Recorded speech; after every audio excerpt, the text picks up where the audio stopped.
A música tradicional tomou o Pazo de Goiáns a ritmo das cantareiras. A Romaría das Letras boirenses sumou un novo éxito de asistencia e participación no que triunfaron a música e o xantar. Hai 14 anos comezou a celebrarse unha festa que a día de hoxe xa é unha tradición en Boiro. A Romaría das Letras sumou un novo éxito no Pazo de Goiáns a ritmo das cantareiras. Nun ano onde o Día das Letras Galegas se dedicou á música tradicional oral, o emprazamento boirense non puido ter mellor xornada. Un día espléndido, ateigado de xente que nos visita, non só veciños e vecinas de Boiro, sino de toda a comarca, cunha programación espectacular, sobre todo baile tradicional, cante tradicional, unhas letras galegas destinadas ás cantareiras. A verdade é que é un espectáculo, non? Este Pazo de Goiáns cada vez con mellores servicios. A verdade que xa estamos traballando todos os anos arreglando e arranxando as infraestructuras, e cada ano vamos vendo que e sobre todo este ano, non, a xente con vestimenta tradicional. Por iso hoxe estou tamén eu para animar a xente para que ano tras ano, darlle ese valor añadido para que a xente veña vestido de tradicional, e cada vez vamos ganando máis romeiros, non? Cada vez estamos vendo como xente está acampando neste paraxe tan espléndido que temos a beira do mar, con estas carballeras que temos aquí no propio Pazo, e en definitiva disfrutando, non? Unha celebración que cada ano que pasa gaña máis seguidores non só en Boiro, senón en toda a comarca. Detectamos que hai xente de toda a comarca, non? Xente de Rianxo, xente de Puebla, xente de Ribeira, incluso de Noia, vin xente tamén de Porto do Son. A verdad que estamos moi contentos, seguimos traballando e cada vez crecendo, non? E ese é o noso ímpetu e o noso traballo para que isto se convirta nunha gran romería a nivel comarcal. O Pazo de Goiáns vestiuse de gala para albergar esta romaría un ano máis. Un emprazamento que repite como sede e que continúa coa remodelación que o Concello de Boiro leva como bandeira para poñer a punto unha das xoias do municipio. Pouco a pouco, todos os anos vamos facendo cousas no Pazo, non? Este ano 2024 terminamos ese paseo, non, dentro da finca hacia o centro urbán, hacia Ponte Goiáns, que xa está finalizado.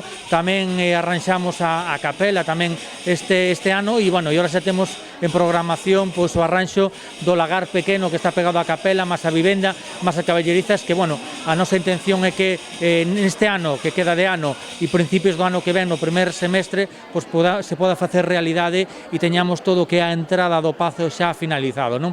Depois nos quedaría as cocheras, unha obra moi pequeniña, nos queda o lagar grande, que é unha obra importante que queremos acometer o antes posible e estamos buscando financiación, e xa a Casa do Caseiro, e con iso damos por finalizada xa todo o que son as edificacións auxiliares.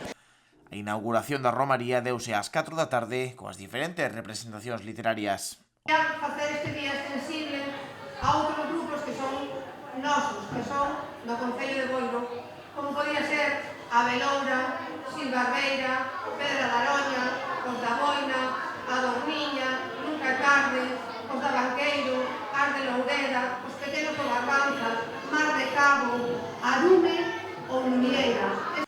Unhas obras de autoras femininas que pretenden poñer en valor a importancia da muller en todos os ámbitos.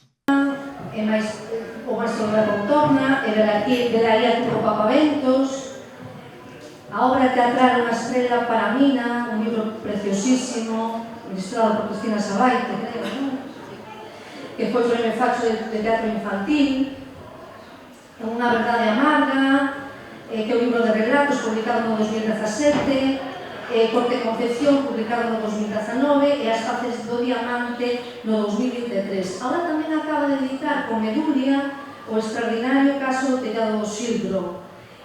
Outra das persoas que interviu no acto foi a vicepresidenta de Barbantia, incidindo na importancia dos maiores na nosa sociedade. Moi recomendable para calquer idade. A ver, Celia, empiezo preguntándolle a Celia.